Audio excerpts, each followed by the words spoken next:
Quiero saber si hay alguna pregunta antes de empezar ya la clase como tal, si tienen alguna pregunta, cómo les está empezando a ir con la actividad número 2, cómo les ha ido con las lecturas.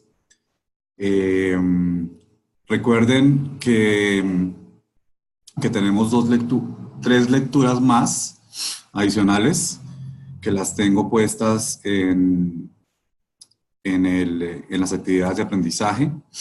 Entonces, para que las tengan muy en cuenta y las leyamos, porque son muy importantes para complementar todo lo que hicimos en la actividad número 1, pero además también es como una literatura complementaria muy actualizada sobre hoy, cómo se está implementando la gestión de conocimiento. Entonces, si quieren me van contando, si no hay así como ninguna pregunta, o está todo bien, tienen claridad sobre la actividad número 2, espero que sí. Los invito también a que se comuniquen con compañeros y compañeras para que el foro sea un poquito más fluido y vayan identificando. Entonces, si no hay preguntas, Profe, una pregunta. dime, Alexandra. Lo que pasa es que a mí no me sale como activado para ya dejar el foro, o sea, para dejar algún O sea, enlace o algo en el foro. cuando A mí me entras, no sale sé. como que no. Ah, ok. Entonces No, esta me dice noche que no tengo qué, permiso. que no tienes permiso. Bueno, entonces voy a revisar exactamente bien en la plataforma para ver si hay alguna modificación que hay que hacerle al foro o algo así, porque yo hice lo que me instruyeron, como me dieron las instrucciones, pero entonces voy a volver a ratificar. Y cualquier cosa me escribes, porque yo ya mañana tengo que tener eso solucionado en toda esa primera hora. Ah, bueno, listo, sí, señor. Entonces, muchas gracias por la pregunta. Bueno, Bueno, ¿alguien más tiene preguntas o ya arranco? Bueno, entonces si no hay más preguntas, arranquemos clase entonces de una vez. Em, Profe, buenas noches, yo tengo una pregunta. ok, Profe, lo que tenemos que hacer del foro, de la participación, ¿eso se hace de la lectura de gestión del conocimiento que está en la primera actividad o hay que buscar cada uno por sus propios medios esos autores? Porque yo estoy todo. leyendo en Ujú, la, en la, en el link que tenemos ahí de gestión del conocimiento de la primera actividad, en el sí, documento que su merced nos colgó. Y pues ahí sí, están, por ejemplo, ahorita estoy haciendo el análisis de NONAC. sí. Entonces, ¿sí se pueden tomar de esa guía? Sí, sí, la idea es, obviamente, mira, la idea de esa actividad número 2 es que profundicemos sobre los autores. Entonces, por ejemplo, hay una gran cantidad de revisiones a la literatura, por ejemplo, de Senji o de Nonaka o cualquiera de ellos, de Davenport. Inclusive hay muchas exposiciones de profesores que han analizado el funcionamiento de empresas basados en los principios de Drucker. Entonces, lo importante ahí es que cuando yo escojo uno o dos autores, no solamente me remita a las lecturas que hay en la plataforma, sino también explorar por tu lado. Entonces, yo te recomiendo, por ejemplo, Google Académico, que es muy bueno. Y acuérdate siempre que la universidad tiene bases de datos, ¿no? Entonces, en las bases de datos uno también puede hacer ahí una exploración adicional sobre todo lo que es los autores que me gustan a mí. Entonces ahí, autor por autor, yo voy teniendo como una pequeña biblioteca virtual electrónica de cada uno de los autores y lo que vamos a empezar a hacer hoy, que es, digamos, como la implementación y los casos específicos donde gestión de conocimiento ya uno ha visto que tiene muchísimo éxito a nivel general o a nivel específico. Entonces, hay muchos estudios de caso que están basados en lo que hizo Michael Porter, en lo que hizo nuevamente Peter Senge, en lo que hizo Drucker. Y, y todas estas casuísticas que nosotros le hemos llamado o le denominamos, digamos, en gestión de conocimiento, se le mejoran mejores prácticas, son lo que nos lleva a nosotros también a buscar toda la posibilidad de tener un análisis tipo benchmarking, en el cual yo veo cuáles prácticas y cuáles partes teóricas que se han implementado han sido exitosas. Entonces, si yo, por ejemplo, estoy analizando para mi carrera o para mi profesión o para mi trabajo, estoy haciendo un análisis, por ejemplo, de mercado, dentro de una industria, un sector específico, a mí me sirve mucho eso, esa casuística. Entonces, eso me parece, Vanessa, que es bien importante que lo hagas, ¿vale? Que lo hagan todos, pues. Listo, profe, gracias. Bueno, con gusto. Bueno, si no hay otra pregunta, entonces entremos en materia. Y hoy les quiero, ¿qué? Hoy quiero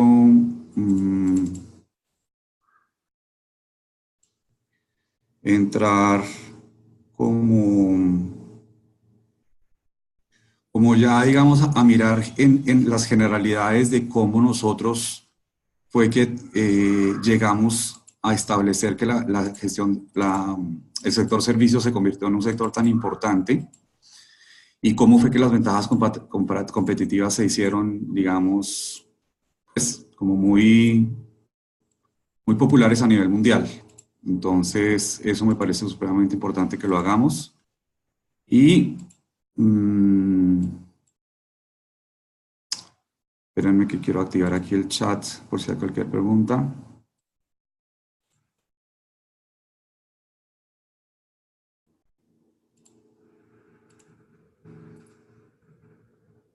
Dios. Listo.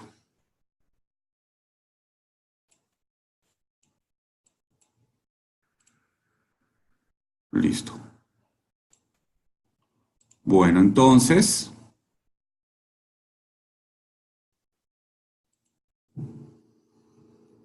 ¿cómo arrancó todo el tema del sector servicios?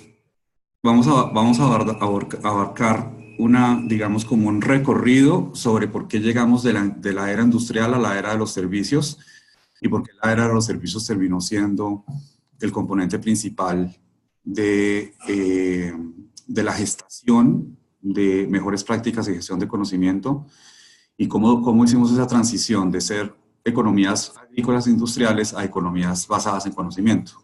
Entonces, ¿cómo ocurrió y eso cómo afectó el tercer sector? Acuérdense que en la primera clase yo les contaba que uno cuando va a analizar el Producto Interno Bruto de un país o de una región siempre mide agricultura, mide industria o manufactura y mide servicios. Entonces yo lo que quiero que miremos hoy es cuál es ese rol que tiene el conocimiento en toda esa, digamos, en toda esa economía global de mercado y cuáles son los mitos, cuáles son las realidades.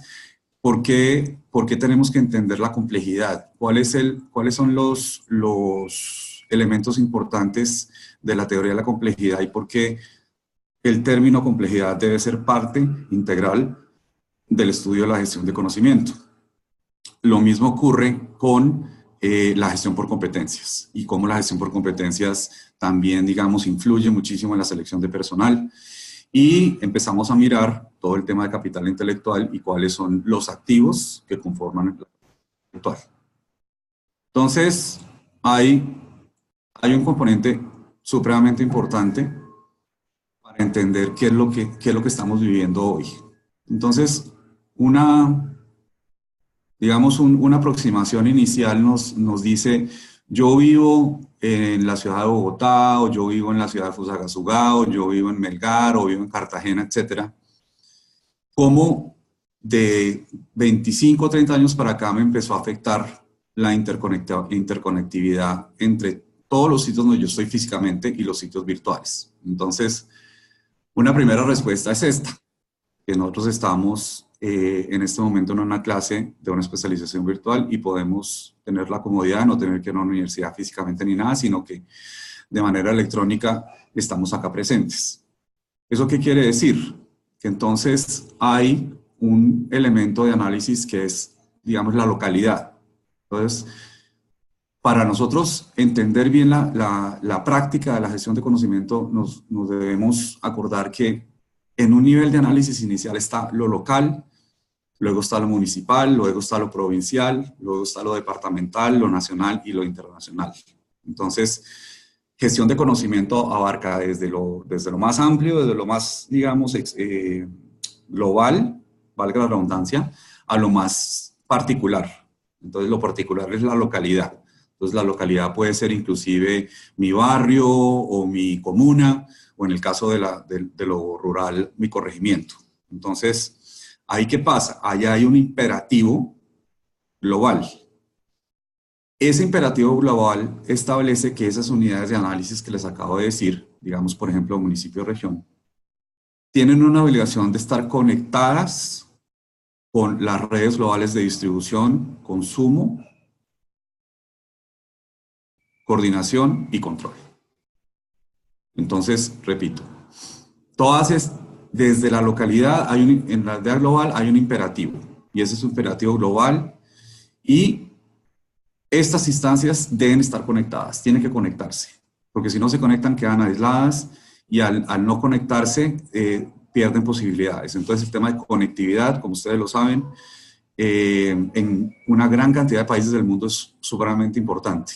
A cada rato vemos noticias de cómo en distintas economías, por ejemplo de Asia-Pacífico, se establecen redes de comunicación y redes de conexión para poder aumentar esa capacidad de tener producción, consumo, coordinación y control de manera interconectada. Entonces, ese es un imperativo global en la aldea del conocimiento, digamos, en la economía del conocimiento. Ese es un postulado primero.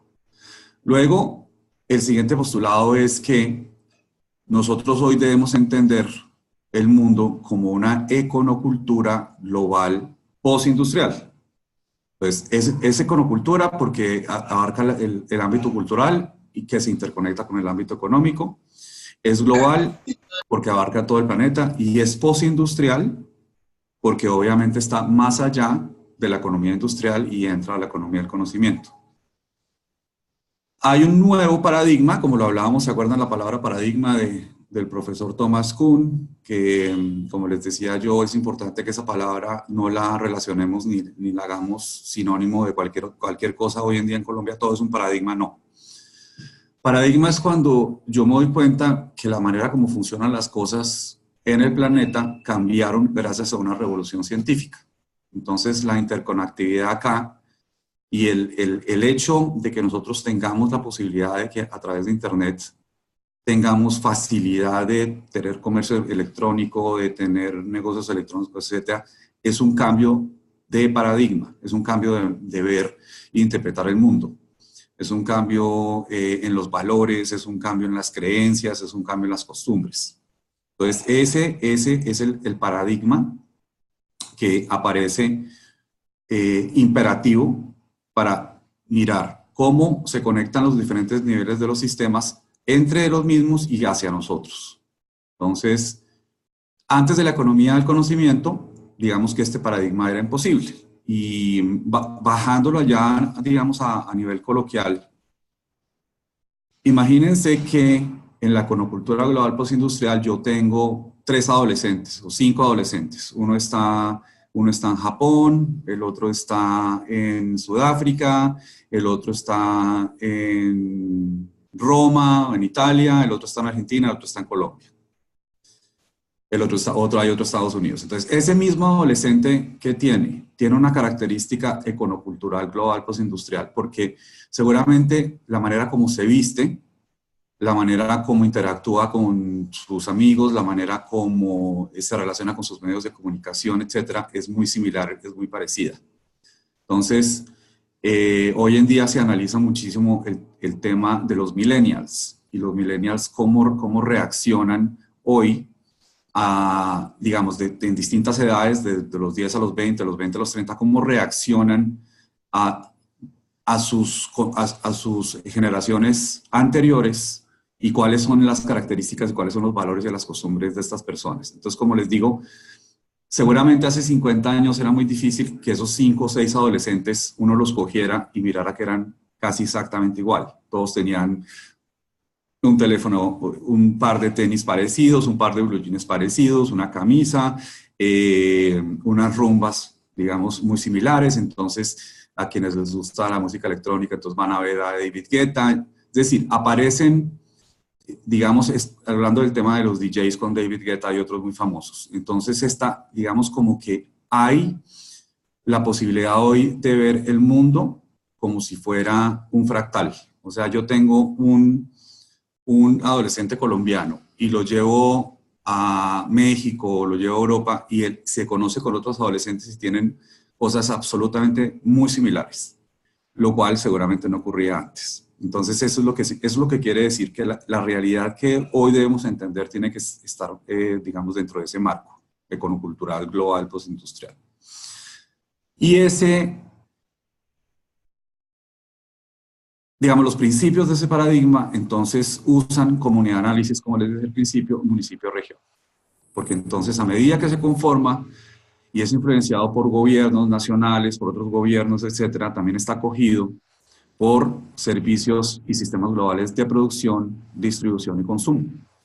Entonces, es una economía que está interconectada y más allá del ámbito político, ustedes hoy en día han visto que, por ejemplo, que las elecciones en Brasil, entonces que la persona que se eligió en Brasil es ultraderechista, o la persona entonces que se eligió al lado en Chile es ultraizquierdista. Entonces, el tema de izquierda-derecha no trasciende mucho acá porque eso es un tema más político y a la hora de la verdad, lo que está planteando la economía del conocimiento es mi país y mi región. ¿Es competitiva para producir conocimiento, sí o no?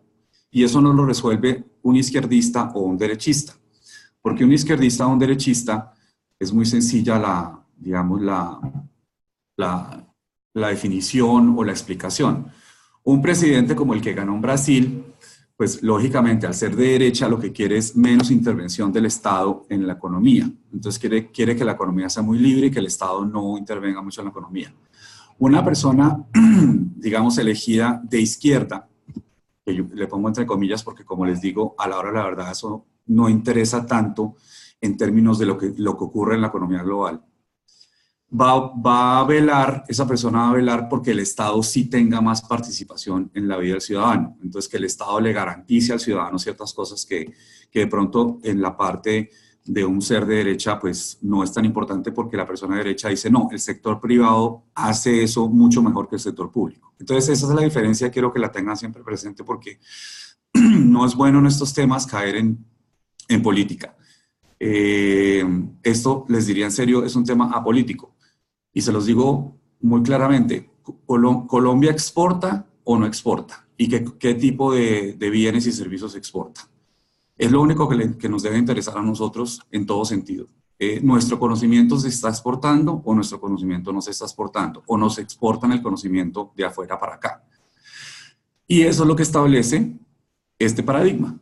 Establece que nosotros, entre más interconectados estemos con otras regiones, entonces obviamente vamos a tener la posibilidad de ser competitivos, porque nuevamente este tema y este módulo está ligado con dos términos que son competitividad y productividad. El ejemplo que les puedo dar para esa interconexión entre países y que tiene que ser apolítica es la Alianza del Pacífico. Entonces, si quieren, anoten ahí e investigan por su lado Alianza del Pacífico. Entonces, ahí hay una unión de 4 países intentando y velando por tener un uso adecuado del conocimiento de los 4 países para mejorar la economía.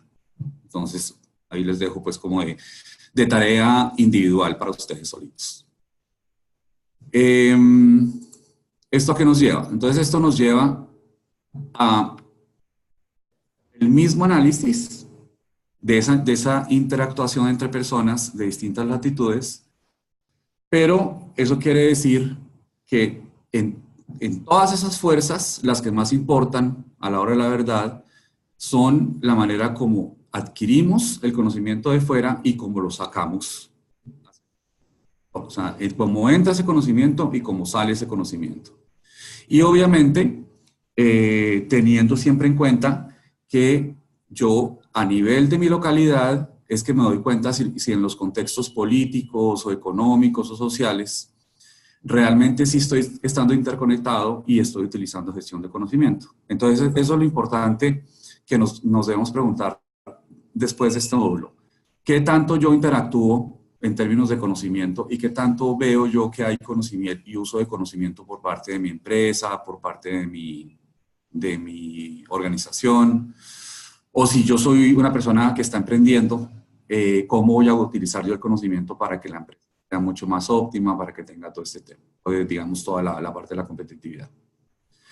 Entonces, como les decía al principio, como es un ensamblaje complejo, es un ensamblaje que no se puede analizar parte por parte, analizarlo de manera global. Esa complejidad hace que nos nutramos de una teoría que se llama teoría del caos o teoría de la complejidad, porque ahí hay una dinámica no lineal. Acuérdense que cuando veíamos el video, había varios autores que al ser positivistas o deterministas, siempre pensaban en un universo lineal. Entonces, frente a esos autores, lo que desarrollaron sobre todo la escuela japonesa, la escuela de Drucker y la escuela de Zenji fue que el universo hoy en día ya no es lineal. El entendimiento para el ser humano ya no es lineal, es no lineal. Hay una dinámica no lineal porque una ciudad, por ejemplo, es un sistema complejo. Una ciudad en realidad no debería funcionar como funciona. Hay muchísimas complejidades dentro de una ciudad y el funcionamiento de una ciudad que uno dice, es increíble que una ciudad funcione. Pero el ejemplo triste que tenemos en Colombia, pues es Bogotá, y que Bogotá, digamos, en distintas instancias es una ciudad tan compleja que en muchas cosas no es competitiva precisamente porque no se adapta o no tiene esa adaptabilidad para saber y para resolver lo que no, digamos, lo que se presenta como una traba muy, muy grande. Entonces ahí uno entra a estudiar la teoría de la complejidad. Y en la teoría de la complejidad se responde, ¿cómo se crean esos sistemas complejos? ¿Cómo crecen y por qué crecen? ¿Por qué prosperan y cómo prosperan? ¿Por qué en un momento determinado se estancan, se tornan rígidos y finalmente cómo desaparecen? Entonces es una teoría que es supremamente importante para entender por qué en la sociedad del conocimiento nosotros estamos en una complejidad que necesitamos realmente tener en cuenta, ser conscientes de esa complejidad y hacer esos análisis desde la... si tienen alguna pregunta, simplemente activan su micrófono y me la hacen. Porque ahora entonces paso a la parte que les dije que vamos a hablar de cómo la gestión de conocimiento en una sociedad postindustrial generó el sector servicios. Porque el sector de los servicios, en el cual seguramente de pronto alguno de ustedes trabaja, no era un sector fuerte para el Producto Interno Bruto de un país, digamos, en 1960 o 70. Sin embargo, durante los últimos 50 años, creció exponencialmente ese sector y hoy lo vemos ser partícipe a nivel mundial de un crecimiento muy grande en cualquier parte del mundo que se vuelva competitivo en el sector servicios. Entonces ahí el conocimiento, la gestión de conocimiento han tenido un factor y un punto crítico. Entonces, uno mira que a pesar de que no hay datos, la Organización Mundial del Comercio, que es la organización que mide a nivel internacional todo el comercio exterior y que mide los indicadores de cuáles regiones del planeta tienen invertido más agricultura, más industria o más servicios. Hay unas cifras que sí son muy precisas y que realmente analizan todo lo que está ocurriendo el día de hoy. Y dentro de la OMC hay un acuerdo general que se llama el Acuerdo General sobre Comercio de Servicios, donde se establece que las exportaciones de servicios comerciales han ascendido a 1.900 millones de dólares al año 2010. Yo me imagino que ahorita en 2019-20 harán la nueva medición y no me extrañaría que se doblara. Eso quiere decir que entonces las exportaciones de mercancías que representan 5.100 millones de dólares seguramente se mantendrán, pero las de servicios van a subir exponencialmente. Entonces, eso quiere decir que en este momento los servicios equivalen ya a más de un cuarto del comercio mundial. Entonces, eso quiere decir que van a seguir creciendo. Yo ya me imagino que están en un tercio a nivel mundial. Eso lleva a que veamos nuevamente lo que hablábamos de cuáles países y cuáles grupos de países lo hacen de manera más óptima. Yo les hablaba de los países del bloque de Asia-Pacífico, Singapur, Vietnam, Hong Kong, China, etc. Y cómo ellos han crecido en el sector servicios, pero también, lógicamente, que la Unión Europea tiene una participación en servicios muy alta. Entonces, en esos datos, la Unión Europea acapara 40% de las exportaciones totales de servicios y Francia, Italia y el Reino Unido son los exportadores más grandes de este tipo de servicios. Ya en nuestro hemisferio, Canadá, Estados Unidos, América Latina y el Caribe representa 24% del total de las exportaciones mundiales de servicios, en las que solo Estados Unidos corresponde el 16%. En alguna ocasión les hablaba que Estados Unidos en este momento depende 80% servicios, por ahí un 13% industria y el resto 7% agricultura. Eso es el peso que tienen los servicios y el uso del conocimiento para un país como Canadá o como Estados Unidos. Asia, también al tener el bloque de Asia-Pacífico, como les dije, también tiene digamos una participación exponencial. Es el 23% de las importaciones de servicios. Estos datos, que son, digamos, 2012-2015, hoy ya seguramente van a tener que estar actualizados en la página de la OMC, y entonces les dejo de tareita para que miremos, corroboremos si estos datos están bien actualizados o deben estar, o seguramente ya hoy están más actualizados. Lo que pasa es que las mediciones, al ser internacionales, es difícil que se mantengan actualizadas año tras año. Entonces, organizaciones internacionales como estas hacen lo posible por actualizarlas cada 5 años, cada 10 años, para que sean verdaderamente precisas. Estos son datos, como les digo, de los últimos 5 años. Bueno, miremos la clasificación de los servicios. Entonces, cuando nos hablan de servicios y de la economía de servicios, ¿cuál es? ¿Y por qué se basan tanto en el conocimiento? Como dice acá, es relativamente sencilla de entender en que, digamos, yo tengo un producto y como producto, como bien, yo lo puedo transportar de un lado a otro. Entonces, digamos que la exportación de bienes no tiene ningún misterio. Están, por ejemplo, los Incoterms, que en comercio exterior miden la capacidad de una persona para llevar un producto a otro lado con especificaciones económicas, técnicas, etcétera. Y no hay como ningún misterio porque es lo que venimos haciendo desde siempre. Sin embargo, el comercio de servicios sí ya presenta una gran complejidad. ¿Por qué? Porque, por ejemplo, interconectividad en temas de telefonía, de bancos, de aerolíneas, de empresas de contabilidad, etcétera, todas presentan servicios, son intangibles, no son tangibles. Entonces, este tipo de prestación de servicios no se puede medir y no se puede, digamos, materializar tan fácil como la de los bienes y contabilizar tan fácil y realmente visualizar tan fácil. Entonces, el primer tipo de servicios son los servicios profesionales, que también se le dice el movimiento de personas naturales. Entonces, ahí, ¿qué negocian los países o qué negocian las empresas? Las empresas negocian los derechos de los individuos de permanecer temporalmente en un país con el objeto de prestar un servicio profesional.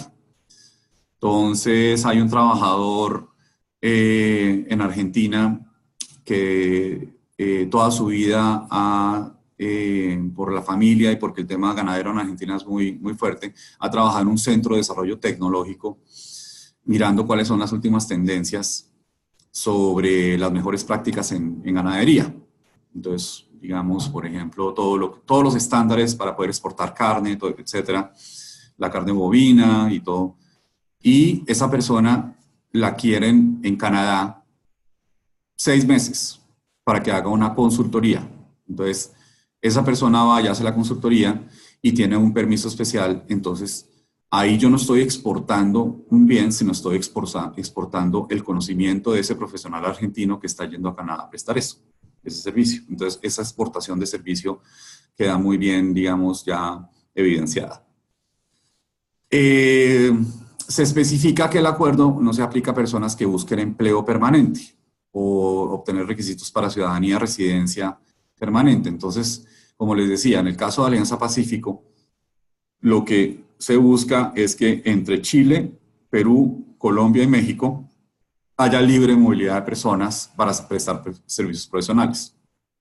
Entonces, digamos que ustedes ven oportunidades laborales en alguno de estos tres países con que tenemos la alianza. Si hay alguna posibilidad de un trabajo, la alianza cubre la legalidad o digamos la facilidad para ese personal para ir a trabajar en Perú, el periodo de tiempo que tienen que ir a trabajar, 6 meses, un año, etcétera. Lo mismo pasa en México, o para que el mexicano venga acá a Colombia y preste ese servicio, y yo me puedo dar fe de que hay una gran cantidad de profesionales de los tres países que vienen a Colombia y prestan un servicio 1 o 2 años y luego se devuelven para sus países. Y son realmente muy apetecidos. Es muy apetecido el hecho de yo tener una serie de personas de otros países prestando un servicio en mi país, pero que no se quiera quedar acá del todo y que no le esté, entre comillas, robándole el trabajo a un colombiano ni nada, sino que esté prestando un servicio profesional. Entonces, eso es lo que sería el primer tipo de servicios, que también como dice acá, se le dice movilidad a personas naturales. El segundo son los financieros. Entonces, en el caso de los servicios financieros, ahí sí ya estamos hablando de la internacionalización de la banca comercial y de todo lo que implica el tener un banco internacional, ya sea colombiano en el exterior o extranjeros en Colombia. Entonces, ustedes han visto que acá en Colombia, por ejemplo, España ha tenido una presencia muy fuerte en servicios financieros acá, desde hace 30 años, 20 años, cuando se abrió el país a ese tema. Antes, en Colombia, hasta 1990, en Colombia, nuestros bancos eran prácticamente todos colombianos. Aquí no había, así como un banco fuerte extranjero no había. Había unos pequeños que tenían permisos especiales, pero no había bancos internacionales. Luego entonces ya empezaron a llegar de Estados Unidos, llegó el Citibank y llegaron de Canadá, el Scotiabank, y los de España, que les digo son muy fuertes, el Banco Santander, etc.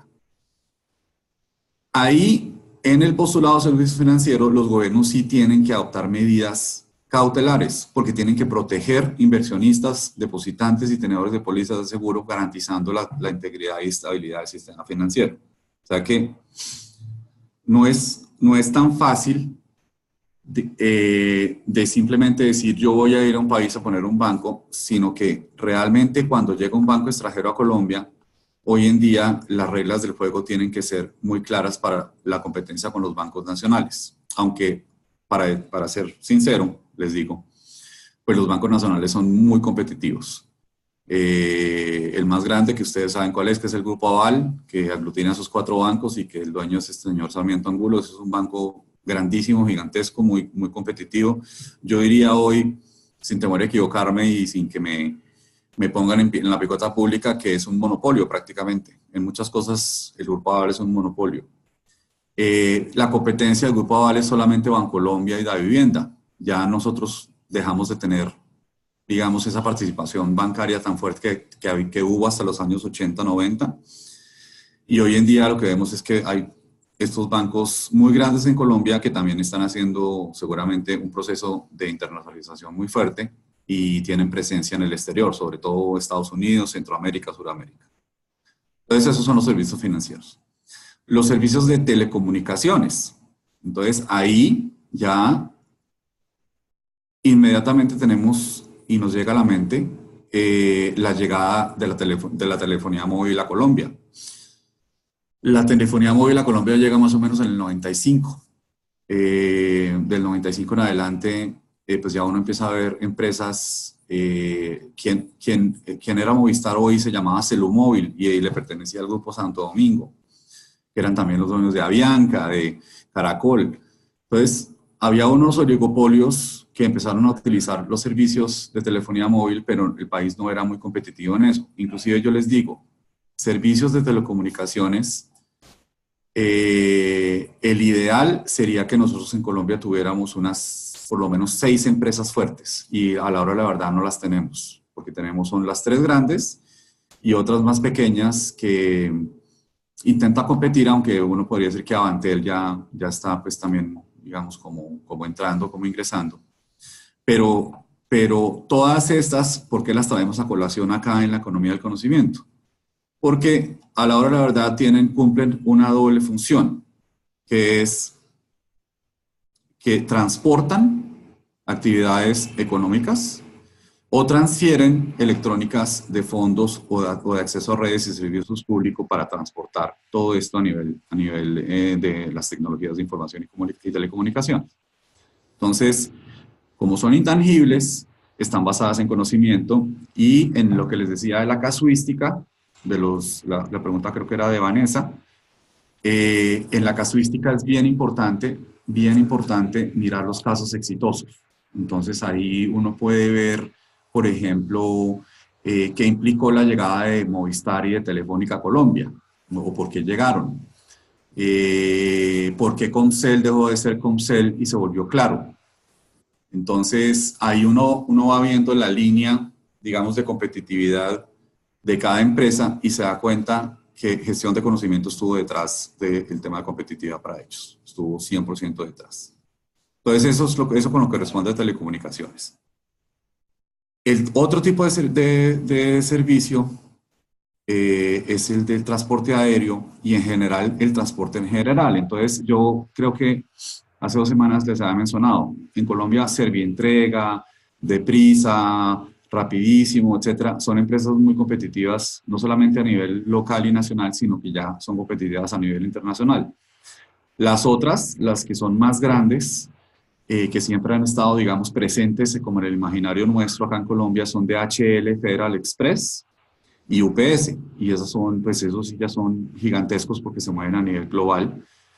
Pero este tipo de servicios tienen una particularidad y es que dentro del Acuerdo General del Comercio de Servicios, los derechos de tráfico y servicios directamente relacionados con el ejercicio están cubiertos por otros acuerdos bilaterales. Entonces, entre países, por ejemplo, yo puedo tener una competencia que está establecida por 2 países. Entonces, yo puedo dejar entrar a DHL a Colombia porque está siendo un competidor más y no le voy a dañar el negocio de Servientrega o no lo va a dañar el negocio a Deprisa o a quien sea. Entonces, ahí, lógicamente, lo que se quiere es que haya competitividad para el país y para la comercialización de transporte aéreo y todos aquellos servicios de sistema que estén, digamos, siendo utilizados para tener mayor conectividad. Entonces, ese es otro tipo de servicio que está incluido. Siguientes son los de turismo, que son los que más me gustan a mí y son 100% también intangibles, porque los servicios de turismo, cuando yo voy a medir la exportación de turismo en un país, yo miro que a pesar de que supuestamente los ingresos de esos dineros están ocurriendo acá en Colombia, esos ingresos vienen de fuera. Entonces, yo tengo operadores turísticos en distintas manifestaciones, como pueden ser turismo de naturaleza, como puede ser turismo de bienestar, turismo de salud. Y esos servicios turísticos implican es que el capital humano esté muy bien capacitado para recibir, digamos, esa presencia extranjera. Si bien yo tengo que tener pues una infraestructura para tener un turismo óptimo, entonces piensen, digamos, en Palomino en Guajira, entonces que es una playa muy, muy bella y muy visitada por europeos, etc. De nada me sirve que yo tenga un mar hermoso o tenga unas buenas cabañas si yo no tengo el personal que está 100% entrenado y capacitado para recibir a esas personas. Entonces, por eso es un capital intelectual y por eso se mide dentro del sector de servicios. Porque, como es lógico, para muchos países representa el mayor ingreso de componente per cápita. O sea, hay un momento en que países como México, como Costa Rica, perciben más de turismo que de cualquier otro sector. Y lógicamente, ese turismo de naturaleza que nosotros obviamente podríamos ser increíblemente competitivos, ya está siendo analizado desde el punto de vista de la revolución turística. Y entonces, eso eso que se llamaba o que se denominaba anteriormente el ecoturismo, hoy se le dice turismo naturaleza porque incluye una cantidad de modalidades, rafting, parapentismo, torrentismo, canotaje. Hay unas grandes modalidades de turismo naturaleza y nuestro país tiene esas ventajas comparativas muy fuertes como para poderlo desarrollar. Pero nuevamente, requiere personal capacitado, requiere una gran preparación, requiere que las personas hablen inglés o hablen francés. Y eso es un intangible. Eso no es... Yo puedo tener las mejores estructuras, el mejor edificio, los mejores cuartos, la mejor comida, pero si yo no tengo el personal capacitado no va a ser competitivo en sectores, en servicios de turismo. Entonces, esa parte me parece que es importante. Aquellos de ustedes que estén de pronto como queriéndose enamorar del tema, pues los invito porque el sector turístico es muy, muy, muy importante, muy creciente. Y si yo fuera a hacer un emprendimiento hoy, les juro que haría emprendimiento sector de turismo. Sabiendo siempre que las mejores prácticas las tienen otros países y que, perdón, me gustaría saber cómo hacen los países para ser tan exitosos, para que la gente siempre quiera estar allá.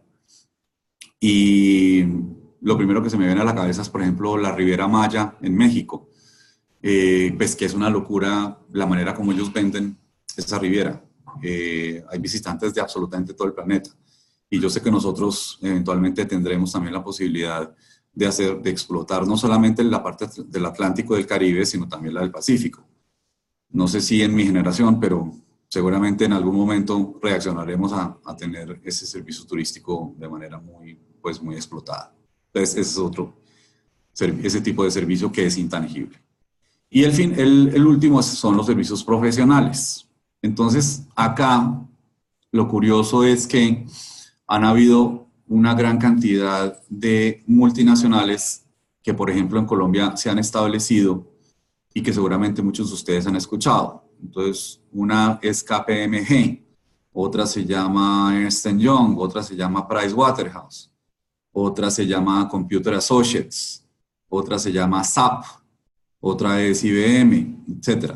Entonces, este tipo de empresas casi siempre son o de servicios contables o de auditoría, pero casi siempre están fundamentadas en ofrecer una calidad en la entrega, ya sea algo contable, como les digo, ya sea algo contable o ya sea algo de auditoría, etcétera, o otro tipo de servicios, por ejemplo, en el caso de SAP y en el caso de Computer Associates, es la mejora en la implementación de una empresa a través de servicios de tecnologías de información.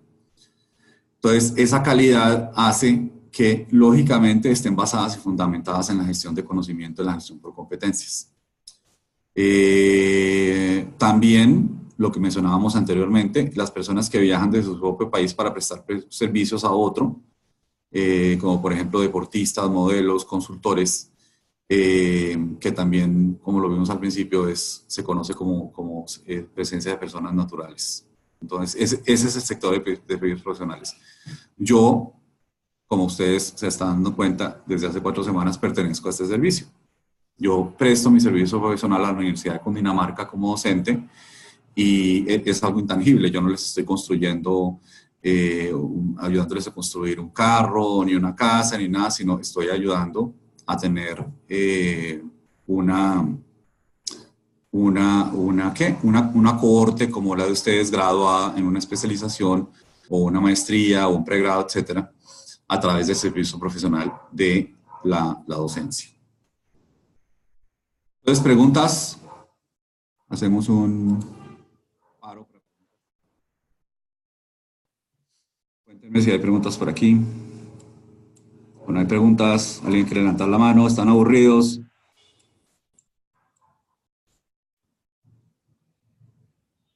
Yo tenía una pregunta. Bueno, ok. ¿Seguro? ¿Seguro a la 1, a las 2, a las 3?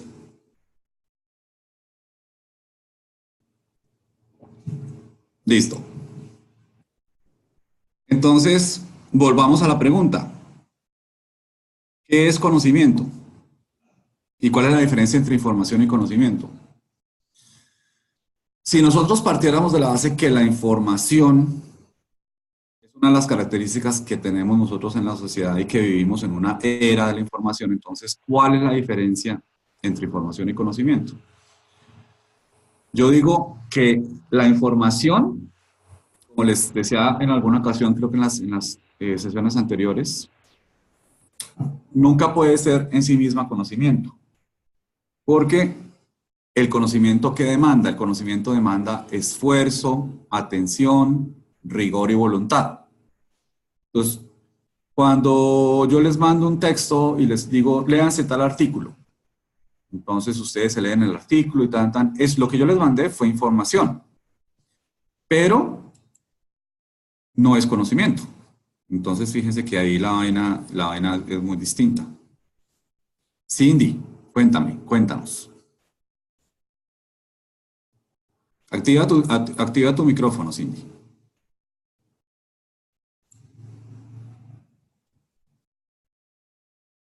Cindy, te oímos.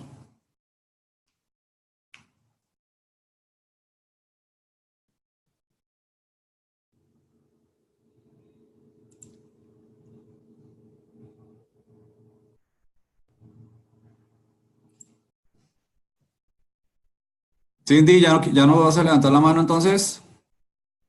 Bueno. En esa diferencia, yo les decía, quien convierte la información en conocimiento soy yo. Porque cuando entra a mí hay un filtro, y ese filtro son todas las creencias, costumbres, formalidades, normas, conocimientos que tengo yo. Entonces, ese pedazo de información ya al filtrarse a través mío, ya yo entonces tengo y puedo decir que lo convertí en conocimiento. Porque hay detrás de esa acción hay una, digamos, una capacidad para actuar y para reflexionar o construir qué es lo que yo interpreté de esa información y cómo la voy a utilizar. Entonces, ahí a la hora de la verdad, como dice aquí, el conocimiento es la aprehensión activa e interactiva de la realidad. Eso básicamente sería lo que es el conocimiento. La aprehensión activa e interactiva de la realidad. Obviamente a través de información, porque la información son datos que deben ser procesados para que su valor trascienda el de insumo parcial y quede establecido todo su significado. Los datos expresan parte de la realidad y poseen un significado que expresa la manera como se ha pretendido registrar esa realidad, pero siempre como nos lo enseñaba el video de la lectura, de lo explícito a lo tácito o de lo tácito a lo implícito. Es decir, desde la subjetividad, desde el yo, hacia la objetividad que es el nosotros, es el mundo que me rodea y la manera como yo, por ejemplo, utilizo empatía para ponerme en los pies, en los zapatos de otro y entender de manera tácita cuál es la situación que es la que tengo enfrente y cuál es la realidad la que tengo enfrente. Entonces, siempre hay, dentro de esa interpretación de la realidad, para acceder a información que se convierta en conocimiento, siempre hay esa dicotomía de tácito, explícito, objetivo, subjetivo. Es una parte muy importante en el entendimiento de qué es. Entonces, hablemos ya de la gestión del capital intelectual. Entonces, ya entrando a lo que es capital intelectual, nosotros nos damos cuenta que el objetivo principal es hacer que todos los activos intangibles estén disponibles en términos de tiempo, lugar y cantidad. Una empresa, una organización, tiene que asegurarse que, por ejemplo, la memoria institucional de la empresa siempre esté presente. Que nosotros no estemos en una empresa en donde no sepamos qué se hizo entre 1990 y el año 2000 y eso no esté documentado. Entonces, ¿cuáles eran las prácticas de esa empresa en esa década? ¿Y cómo son las prácticas el día de hoy? Entonces, esa parte es muy importante, el tema de la memoria institucional.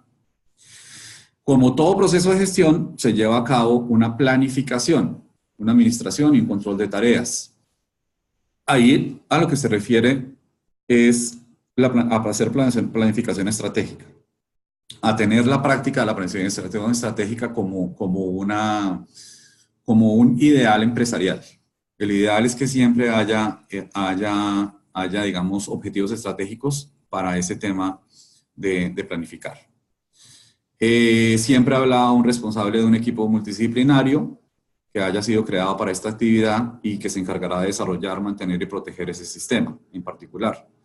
Entonces, hoy los equipos en una organización basada en el conocimiento son equipos que se manejan no solamente desde una disciplina, o sea, no estamos hablando que un economista con varios economistas, sino que tenemos un equipo interdisciplinario donde podemos tener ingenieros, matemáticos, economistas, sociólogos, psicólogos. Entonces hay distintas disciplinas manejando el tema de gestión de conocimiento. No solamente, digamos, las grandes disciplinas tradicionales de Colombia que han sido siempre el derecho, la ingeniería, la economía, etcétera, sino que ya entran a aparecer de manera muy importante otros sectores de disciplina teórica que ayudan a que el equipo multidisciplinario se enriquezca del capital intelectual. Entonces, la gestión de conocimiento es el área de mayor complejidad dentro de la gestión del capital intelectual porque su objetivo es comprender y manipular el conocimiento. Entonces, los resultados de la memoria corporativa es una formalización de los saberes que se disponen todos los miembros de la organización. Si hubo una práctica entre 2010 y 2018 que me dio mucho éxito en la empresa, yo la incorporo al activo intangible de la empresa. Al mismo tiempo, como dice Peter Senge, si hubo una práctica que no me generó crecimiento, yo la tengo que no obviar y desecharla y eliminarla, sino aprender de ella. Entender qué fue lo que hice mal y por qué lo hice mal y cuál es el ejercicio prospectivo que voy a hacer para que las cosas cambien radicalmente, pero no voy a abordar, digamos, entre comillas, ese supuesto fracaso, no lo voy a abordar como algo negativo, sino lo abordo como algo positivo. Y por eso es que la memoria institucional es tan importante para una empresa. Ahí aprovecho para decirles, hay organizaciones que desafortunadamente tienen una rotación muy alta de empleados, muy alta, y eso es dañino para una empresa. Yo puedo tener una alta rotación, pero cuando yo pierdo personas que se capacitaron, que estuvieron en mi empresa 1 o 2 años, y yo no hice nada para retenerlos, estoy perdiéndome de todo el know-how que ellos adquirieron conmigo, y ya lo están ejerciendo en otro lado. Entonces, uno de los factores de éxito de una empresa sana, competitiva hoy en día, es enamorar a su capital intelectual y mantenerlo súper feliz y mantenerlo muy bien en todo sentido. Yo les hablaba del ejemplo de Google, que tienen pues todo tipo de buenas prácticas para el manejo de los empleados. Aunque hoy había una noticia negativa en Google que, si quieren, después conversamos al respecto, me llamó mucho la atención. Pues el concepto de conocimiento es muy amplio, es mucho más amplio que el de la información, porque la información es lo que dijimos, son datos y hechos, y los conocimientos son conceptos, son verdades, son juicios, son creencias, son valores. Es el know-how de una persona. Y cuando yo llego a una organización, yo estoy trayendo muchísimo más que un cartón, que un diploma o que una experiencia en una o 2 empresas que haya estado mucho tiempo. Estoy trayendo una gran cantidad de información que hoy yo la puedo replicar y la puedo repetir como algo que es supremamente exitoso para mí y que va a ser supremamente exitoso para la empresa a la que voy a llegar. ¿Por qué? Que los conocimientos asociados al trabajo representan diferentes grados de complejidad para ser documentados. Entonces, unos son observables y se dan por supuestos o se encuentran dentro de los procesos operativos, pero otros no. Otros son muy difíciles de identificar. Entonces, las organizaciones tienen que estar constituidas por activos tangibles e intangibles, y el de inmateriales son su capital intelectual. Entonces, cuando yo hago un análisis anual en una empresa sobre cómo hubo un crecimiento dentro de un segmento de mi empresa, ese crecimiento, ¿qué factores lo influenciaron? Entonces, ahí yo anoto y estoy permanentemente mirando esa información y teniéndola presente para ver por qué estoy actuando de una manera positiva en el crecimiento de la empresa, y eso es lo que denominamos capital intelectual. Uno de estos activos, como es el conocimiento, y de los conocimientos clave en las organizaciones, es la mayor capacidad para adaptarse al cambio continuo. Es el que tiene que ver con que cuando yo estoy en un equipo de trabajo, ese equipo de trabajo sabe que el cambio es imperativo y sabe que el cambio es una necesidad hoy en día en las organizaciones. Entonces, esa parte es supremamente importante. También se le denomina la gestión del cambio o la gestión de la incertidumbre. Entonces, esos dos conceptos están también asociados a la construcción de capital intelectual y a la construcción de gestión de conocimiento, gestión de cambio y gestión de incertidumbre. Miremos ahora unos ejemplos de varias dimensiones de conocimiento que se hicieron populares en este último, digamos, en estas últimas 3 décadas, y organizaciones de las cuales yo les he venido hablando en la clase, que realmente se destacaron más que otras por implementar sistemas de gestión de conocimiento específicos, hacerlos propios. ¿No hay preguntas, muchachos? Cindy, que ha levantado la mano, no volvió a levantar la mano nadie. Nadie tiene pregunta ni nada, ¿cierto? O sea, estamos más o menos entendiendo. No puedo saber si está aburrido o está chévere o algo porque nadie me dice nada. Entonces, esa parte sí me parece extraña. Lo siento, hoy lo siento como medio a todos. Bueno, entonces miremos estos ejemplos muy específicos de cómo se puede diagramar toda esta teoría de la cual les he hablado los últimos 40 minutos. Toda esta teoría tiene modelos y tiene dimensiones, y las dimensiones del conocimiento están establecidas, digamos, en una presentación corporativa, en la manera como la organización hace las cosas de manera óptima. Entonces, lo primero es que en la clasificación de esos activos yo tengo los tangibles y los intangibles, pero en el capital intelectual yo desagrego a través de capital humano, capital estructural y capital relacional. ¿Ya? Entonces, la clasificación del capital intelectual está desagregado en capital humano, capital estructural y capital relacional. Entonces, el capital humano, ¿qué representa siempre? La experiencia de la persona, las competencias de la persona, su capacidad para trabajar en equipo, su capacidad para resolver problemas, su capacidad para estar orientado al cliente, etc. El capital humano finalmente es el barrido que tengo yo como organización para decir mi capital humano es este y lo conforman estas personas con esta experiencia. Sigue después el capital estructural. Entonces, en el capital estructural, ¿qué hay? La historia, la memoria histórica de la organización. Entonces, toda la memoria histórica, todo el recorrido de cuando ustedes ven en una página web el link, el enlacito que dice quiénes somos. Entonces, nuestra historia. Entonces, toda la estructura de la historia de la organización, de la empresa que ustedes quieran. Siempre hay una explicación en la página web de la organización o de la empresa sobre en qué momento partieron y a qué momento llegaron hoy y en qué momento están hoy. Ese es el capital estructural.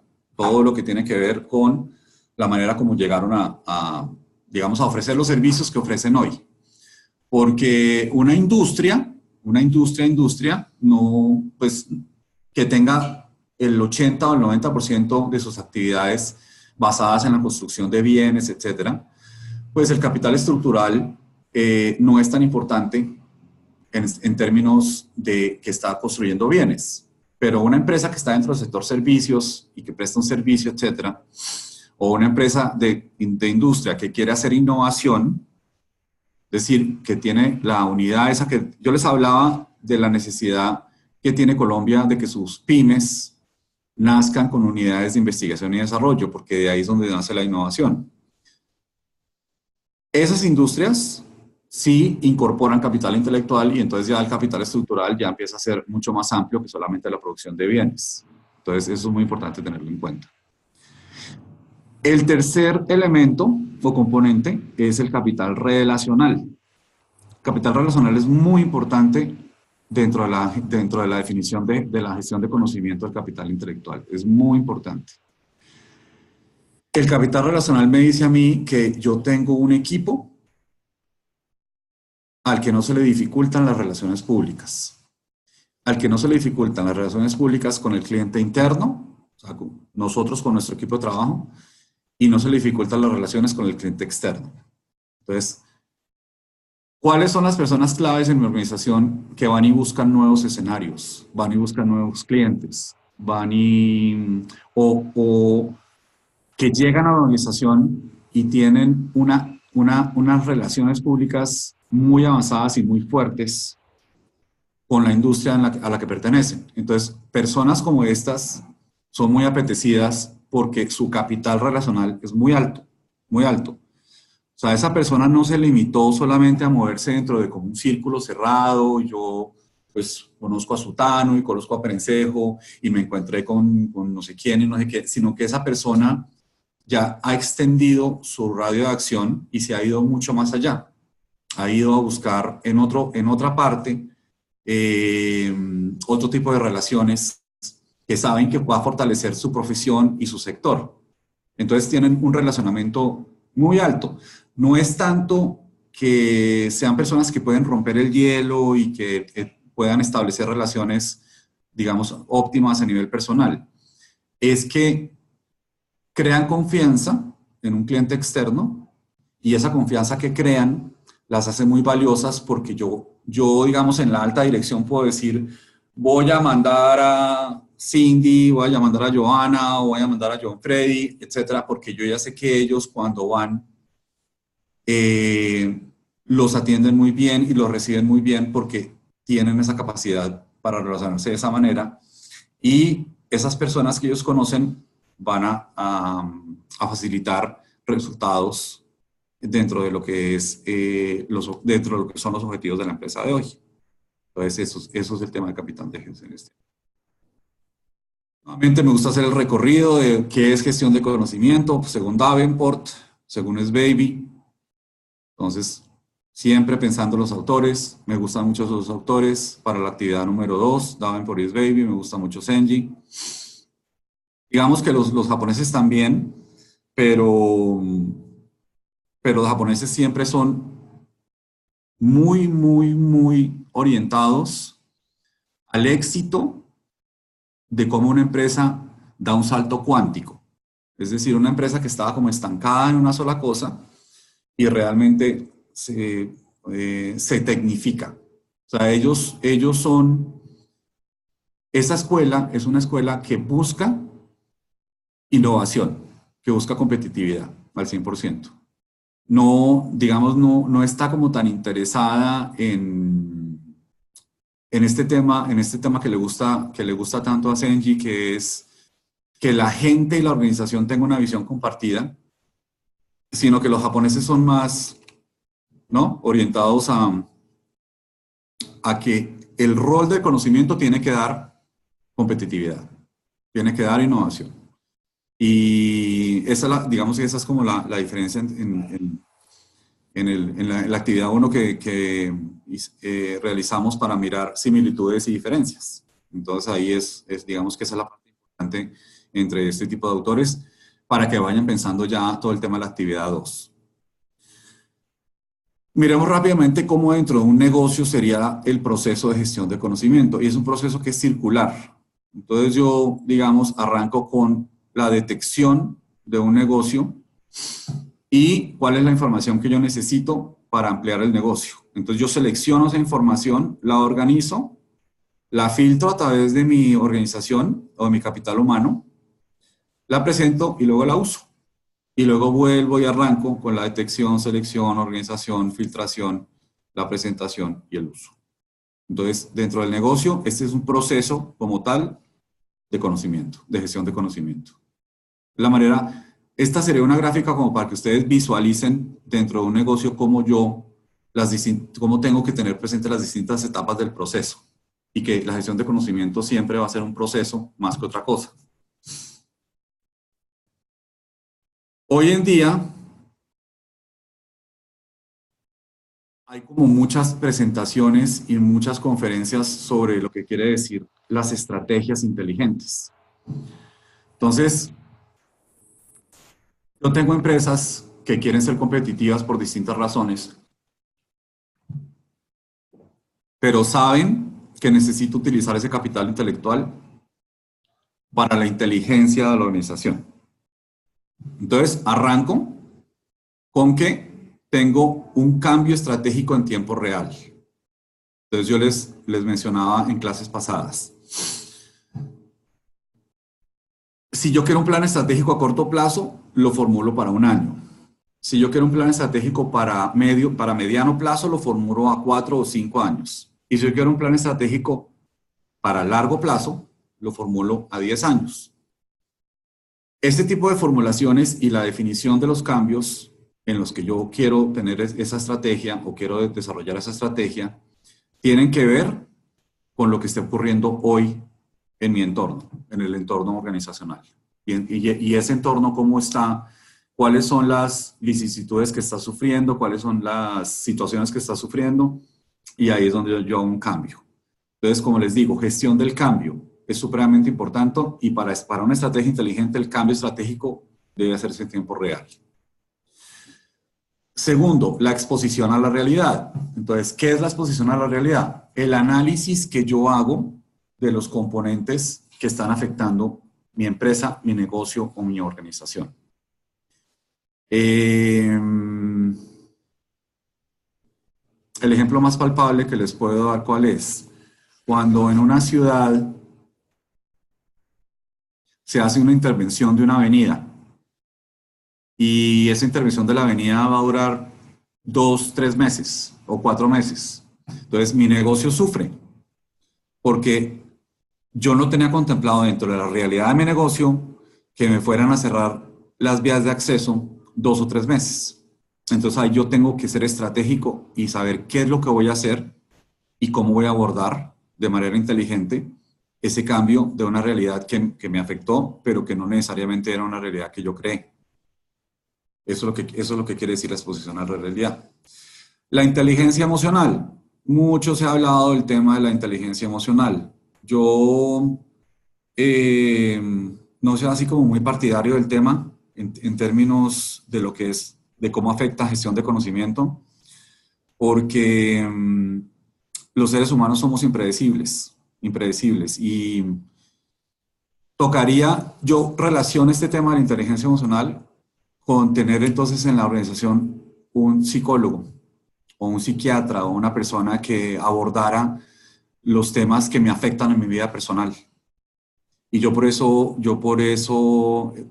pues vivo en desacuerdo con el tema de inteligencia emocional, porque el tema de inteligencia emocional asume que es fácil abordar la problemática de una persona a nivel individual para resolver digamos, su desempeño laboral, sus indicadores de desempeño en el trabajo. Yo no estoy de acuerdo, porque las crisis que vivimos los seres humanos son súbitas. En un momento determinado nos llega una crisis y nosotros no tenemos ni idea cómo la vamos a abordar. Entonces, una empresa que verdaderamente quiere abrigar ese tema de la inteligencia emocional, me parece a mí pues que debe tener, o sea, un grupo de apoyo con un psicólogo o con tener verdaderamente la vocación para saber que va a ganarse la confianza de esa persona para que esa persona se abra y diga qué es lo que le pasa. Es la manera como yo, digamos, abordo este tema de la inteligencia emocional. Además, que alguien me diga a mí qué es ser inteligente emocionalmente. Que puedo controlar mis emociones, que no reacciono de X y Y manera, que soy muy diplomático, que soy extrovertido, que soy introvertido. Ahí el único análisis que me parecería a mí pertinente es un diagnóstico de Myers-Briggs, que si quieren los que estén interesados me escriben y lo miramos, en donde se establecen 16 tipologías de personas en términos de la personalidad y su vocación para el trabajo. El examen Myers-Briggs, o la prueba Myers-Briggs. Entonces, si quieren, bueno, inclusive esperen, aquí se las pongo, porque ese sí me parece importante. A ese sí me parece que se llama, miren, se llama prueba. Se llama prueba Myers-Briggs.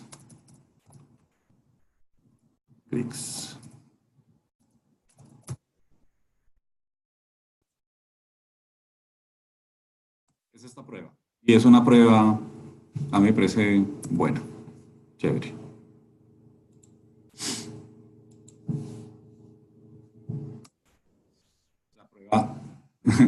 Prueba Myers-Briggs. Esa sí aborda el tema de inteligencia emocional a través de las 16 tipologías. Entonces, si les interesa, pues la miran. El siguiente es el desafío de la ortodoxia, que para mí es fundamental. Imagínense una organización que se estanque y no quiera mirar porque hay ciertas prácticas que vienen ya hace 30, 40, 50 años, si la organización es vieja, y que deben ser, en algún momento deben ser desafiadas. O sea, lo ortodoxo no siempre significa algo positivo, no siempre. Porque en un mundo tan complejo, tan cambiante, en un mundo que va, digamos, en donde se van presentando tantas situaciones tan raras, por todos lados hay crisis, hay guerras, hay intervenciones, hay terremotos, hay, bueno, el mundo es una complejidad impresionante. Yo tengo que ser abierto a la posibilidad de que la ortodoxia me va a afectar. De que si yo soy demasiado ortodoxo, que yo me quedo estancado y terco en que las cosas no cambien y no cambien porque como siempre se han hecho así, así se deben quedar, etcétera, voy a estar perdiendo la posibilidad de mejorar. Yo sí soy una persona que me gusta en mis prácticas profesionales desafiar la ortodoxia, cuestionar la ortodoxia. Una que es obvia, que es la mejora y la renovación. El bloque de Asia-Pacífico, hay un libro muy bonito que se llama Senchin y se llama Mejora Continua. Y dice que las empresas de Asia-Pacífico que siempre van a ser exitosas y van a hacer caso, digamos, exitoso, va a ser porque continuamente están mirando cómo mejorar un proceso y cómo renovarse los procesos. La tecnología posibilitadora, que tiene que ver con todo el uso de las TICs en la empresa. Entonces, siempre estar a la vanguardia de qué es lo que salió. Entonces, ahí se acuerdan que yo les hablaba de 2 empresas de servicios profesionales que hacen presencia en Colombia, pero que son multinacionales, que son muy fuertes en este tema de la tecnología posibilitadora. Una es SAP y la otra es Computer Associates. O sea, esas 2 empresas se encargan de eso, de ir a una empresa a hacer el diagnóstico de qué es lo que usted necesita para que la tecnología que tiene le mejore todo, le mejore procesos de información. Por ejemplo, usted no tiene intranet y entonces su empresa debería tener intranet por ABC, lo que ustedes quieran, los ejemplos que ustedes quieran. Uno va a la página web de ellos y también aquí se los pongo en el chat. Son dos casos interesantes. Una empresa de SAP, esta es la primera empresa, y la otra se llama Computer Associates.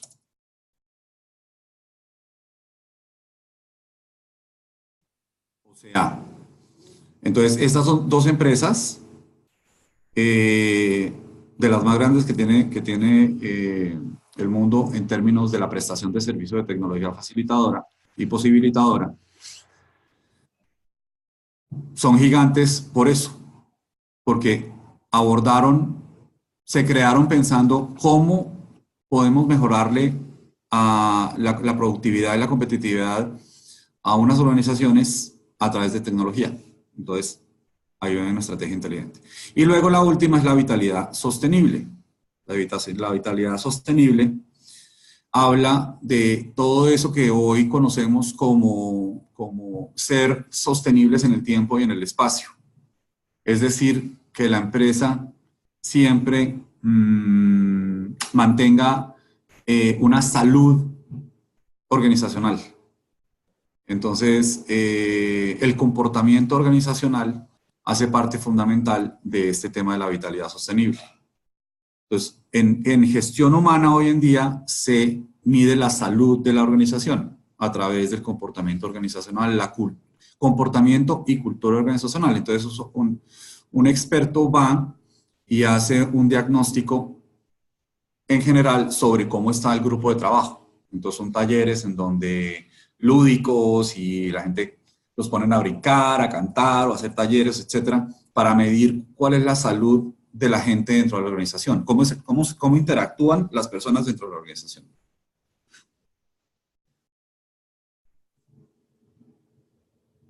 Peter Senge, que es, mejor dicho, mi gurú número 1, ustedes ya muchos lo incluyeron en la actividad número 1. Las 5 disciplinas y su libro La Quinta Disciplina: dominio personal, pensamiento sistémico, aprendizaje en equipo, visión compartida y gestionar los modelos mentales. Entonces, ahí sí, en este caso de Senge, los invito a los que les guste el tema de una organización inteligente a que lo lean. Más que yo acá sentarme a hablar una hora sobre Senge, que me fascinaría, no lo puedo hacer y no lo voy a hacer, pero sí me gusta que quienes de ustedes estén realmente entusiasmados con el tema de Senge, lo lean, compren el libro. Yo ya les dije los 2 libros de él más importantes. Uno se llama Danza del Cambio.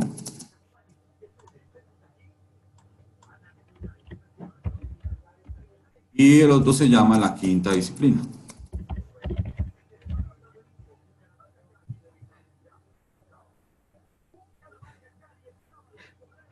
Me fascina este autor. Ambos libros se los recomiendo. No importa, me dice, ay, son viejitos. No, viejitos no son. Viejitos Matusalén. Pero Senge es, mejor dicho, cambió, revolucionó la manera como las organizaciones ven. Bueno, este tema que les hablaba, ¿se acuerdan? Les hablaba ahorita hace ratico de la cultura y del estado de salud de la organización. Tiene que ver con la comunicación, la cooperación, la apertura y la pertinencia. Es la manera como cómo se relacionan las personas dentro de la organización, por el organizacional. 3 ejemplos de estructuras de conocimiento: estructura vertical o vuelo de ganso, estructura concéntrica molecular y estructura fractal. La de vuelo de ganso, bueno, que el aprendizaje organizacional, acuérdense que es adaptativo o proactivo. El navegador Scandia, esto también lo pueden investigar. Como siempre, ya tengo las presentaciones subidas en el módulo, entonces ahí ya las pueden abrir las presentaciones. Esta también, entre hoy y mañana también se las subo. El navegador Scandia. El navegador Scandia siempre estuvo enfocado en el ser humano y fue que en realidad Scandia fue como quien realmente catapultó todo el tema de la necesidad de tener a las personas muy bien dentro de la empresa. Entonces, ese es un modelo sueco. Scandia y todo este tema de navegador Scandia es un modelo sueco. Kaplan y Norton desarrollaron el cuadro de mando integral, que en inglés se le conoce como el Balance Scorecard, pero el cuadro de mando integral también tiene una aplicación, y este sí es una aplicación directa a una empresa que quiera tener una visión y una perspectiva financiera relacionada con clientes, con aprendizaje y crecimiento y con procesos internos de negocio. Entonces, ese es otro ejemplo. Bueno, aquí tenemos las competencias de los profesionales del conocimiento: reflejo, análisis, creación, diálogo, trabajo en equipo, creación de red de conexiones, capacidad de información, localización de fuentes, ser inquisitivo. Ámbito siempre de información, social y cognitivo. ¿Qué características tienen los profesionales inteligentes? ¿Cómo se relaciona una información con un entendimiento y desde dónde partimos en la información para llegar a conocimiento, sabiduría y verdad? La independencia contextual de estos 4 términos. ¿Cómo crecemos de la información al conocimiento, la sabiduría y la verdad? ¿Qué es una ventaja competitiva? Y cómo Michael Porter establece el liderazgo de costos, la diferenciación y la focalización para establecer las competencias. En el liderazgo de costos entonces está el capital estructural, en la diferenciación estructural y el humano y en la focalización el capital del cliente. La arquitectura estratégica, aquí van a ver todo lo que tiene que ver con, o lo podemos, esta diapositiva sí la podemos hablar la semana entrante porque ya tenemos 8:28. ¿Cuáles son los componentes de planeación estratégica? Y listo. Entonces, como les digo, esta la podemos analizar porque se me fue el tiempo, la podemos analizar al principio de la próxima clase de una manera como más detallada. Me escriben y me cuentan. Bueno, entonces, finalmente, ¿qué pasó con Cindy que me levantó la mano por allá y nunca, Cindy Rincón, me levantaste la mano pero nunca volviste a aparecer?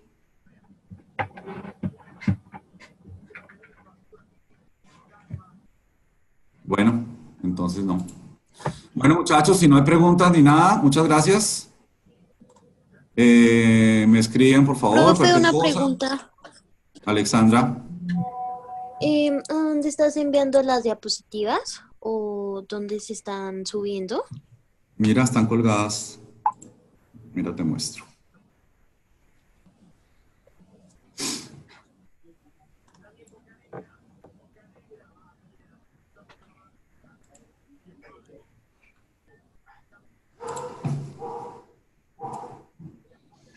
Mira, tú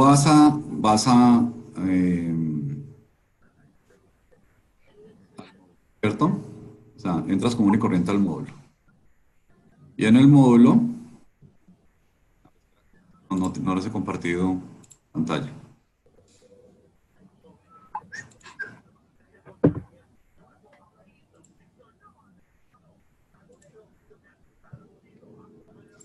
Mira, Alexandra, tú entras al módulo, ¿cierto? Entonces ahí está todo, no sé qué, cohorte. Entonces, actividades de aprendizaje. Entonces, actividad 1. Entonces, ahí está la actividad 1, lo que hay que hacer, etcétera. Pero en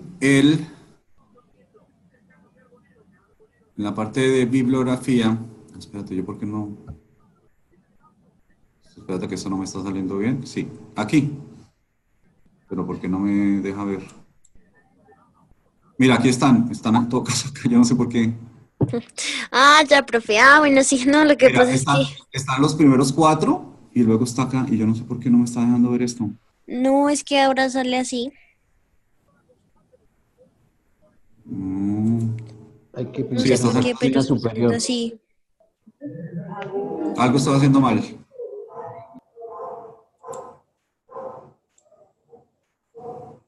Ahora sí, creo. No. Bueno, el caso es que ya están ahí y no supe cómo decirles cómo están. No, pero ya sé dónde están, profe, tranquilo. Eso, listo. Gracias. Súper. Bueno, sí, ya están ahí, ya todas están ahí. ¿Vale? Entonces, si no hay más preguntas, en la bibliografía del módulo. Sí, Vanessa, muchas gracias. Nada, entonces tengo que arrancar con la otra cohorte, muchachos. Muchísimas gracias y nos vemos la semana entrante.